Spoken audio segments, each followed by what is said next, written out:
I watched as one of the guys ahead of me twisted his ankle. He begged us to stop and help him, but we couldn't risk it. We were in the middle of a deadly walking competition, and if you stopped moving and got 3 warnings from the soldiers, they shoot you right there on the spot. This wasn't just any race. We had to keep walking no matter what, eating on the move, even relieving ourselves while walking. Fall behind and you get a warning. 3 warnings meant certain death. The terrifying part was that this race had no finish line. Over 100 of us started, but only one person could win the prize, being more money than you could spend in a lifetime, and one wish granted. At first, we didn't realize how dangerous this really was. We powered through the first 5 miles with strong, steady strides. Then suddenly, one guy crouched down to tie his shoelace.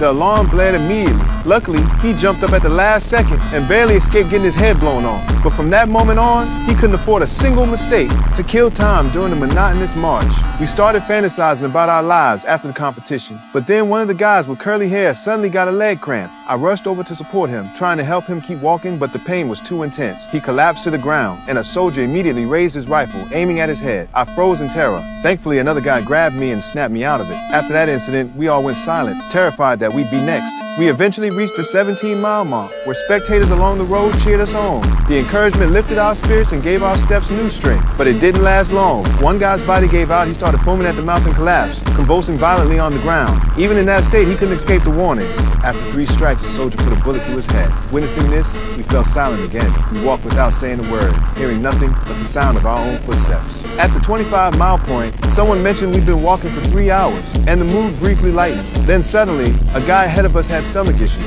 He desperately wanted to stop, but with the soldiers watching, he had no choice but to keep moving while holding up his pants. His pain was unbearable. After 3 warnings, he was executed. The road absolutely reeked, but all we could do was cover our noses and keep going. Night began to fall. My body and mind started fading. I felt like I could fall asleep standing up. At a critical moment, I dreamed of my mother and jolted awake. What made it worse was an uphill stretch ahead. In previous years, countless walkers had died on this very incline. Sure enough, gunshots started ringing out behind us. People were reaching their limits. My mind went blank. To survive, I pushed myself up that hill with everything I had, feeling like I could pass out at any second. Luckily, the guy next to me noticed something was wrong and told me to pour water over my head. That helped me regain focus. We supported each other and managed to survive that deadly climb. By the time dawn broke the next day, we'd covered 59 miles. Only a dozen or so of us remained. One guy with glasses had completely shattered his ankle. The excruciating pain forced him to slow down. He quickly burned through his 3 warnings. When the gunshot rang out behind us, those of us who were left were plunged into complete despair and breakdown.